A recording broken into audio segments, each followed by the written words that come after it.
காலை மன்னா ஜனவரி 27. பொறாமை என்னும் பிசாசு. சங்கீதம் 73 2-3 வசனங்கள்.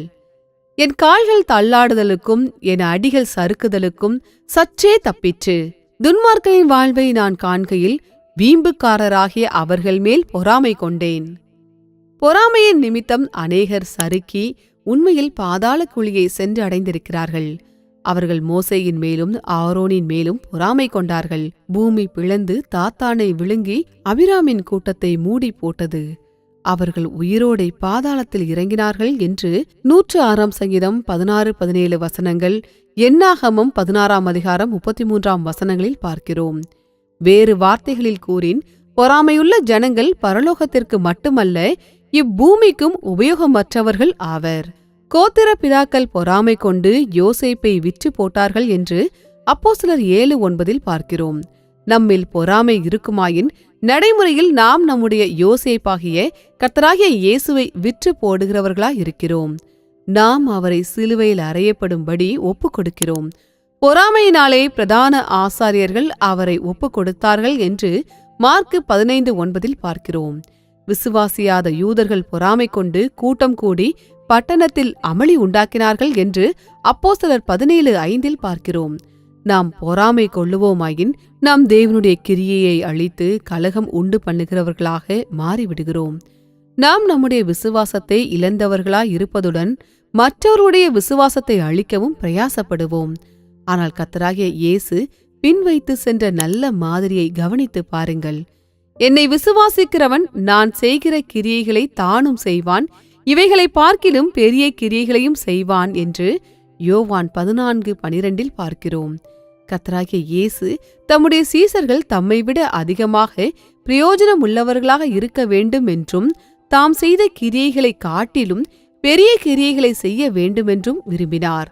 சர்வ வல்லமையுள்ள தேவனாகிய இயேசு மண்ணான மனுஷனை அந்த அளவிற்கு உயர்த்த விரும்பினால் மற்றவர்கள், குறிப்பாக நம்மை காட்டிலும் அனுபவத்தில் குறைந்தவர்களும் இளையவர்களும் நம்மை காட்டிலும் அதிகமாக கனம் பண்ணப்பட்டு ஆசீர்வதிக்கப்படும் போது அது நிமித்தம் நாம் எவ்வளவு அதிகமாக தேவனுக்குள் களிகூர்ந்து அவரை துதிக்க வேண்டும். அப்போஸ்தலனாகிய பவுலில் இருந்த அருமையான ஆவியை பாருங்கள். அவர், அதாவது கர்த்தராகிய இயேசு கிறிஸ்து மூலமாய் உங்களுக்கு அளிக்கப்பட்ட தேவ கிருபைக்காக நான் உங்களை குறித்து எப்பொழுதும் என் தேவனை ஸ்தோத்தரிக்கிறேன் என்று 1 கொரிந்தியர் 1:6 பார்க்கிறோம்.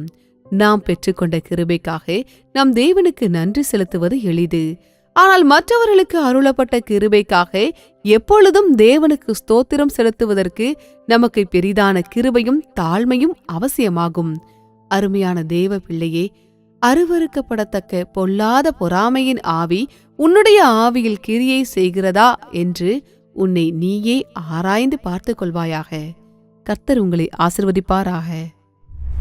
Morning Manna, January 27th, 2026. The Demon of Envy. My feet were almost gone. My steps had well nigh slipped, for I was envious at the foolish when I saw the prosperity of the wicked. Psalm chapter 73, verses 2 and 3. Many people have slipped and actually gone to the pit of hell because of envy. They envied Moses and Aaron. The earth opened and swallowed up Dathan and covered the company of Abiram. They went down alive into the pit.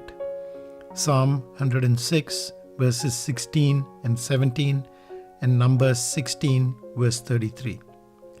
In other words, envious people are useless to heaven and also to earth. The patriarchs moved with envy sold Joseph. Acts chapter 7, verse 9. So when we are envious, we are practically selling our Joseph, Jesus. We are delivering him up to be crucified. The chief priests had delivered him for envy. Mark chapter 15, verse 10. The Jews, which believed not, moved with envy, gathered a company, and set all the city on an uproar. Acts chapter 17, verse 5. When we are moved with envy, we destroy God's work and become troublemakers. Having lost our faith, we try to destroy the faith of others too. But look at the good example Jesus set. He that believeth on me, the works that I do shall he do also, and greater works than these shall he do. John chapter 14, verse 12. Jesus wanted his disciples to do greater things than he did. If Jesus, the Almighty God, wanted to raise the man he had created from the dust to such a level, how much we must rejoice and praise God when others, particularly our juniors, are respected or blessed more than us. Look at the beautiful spirit of St. Paul. I thank my God always on your behalf for the grace of God which is given you by Jesus Christ. 1 Corinthians chapter 1, verse 4.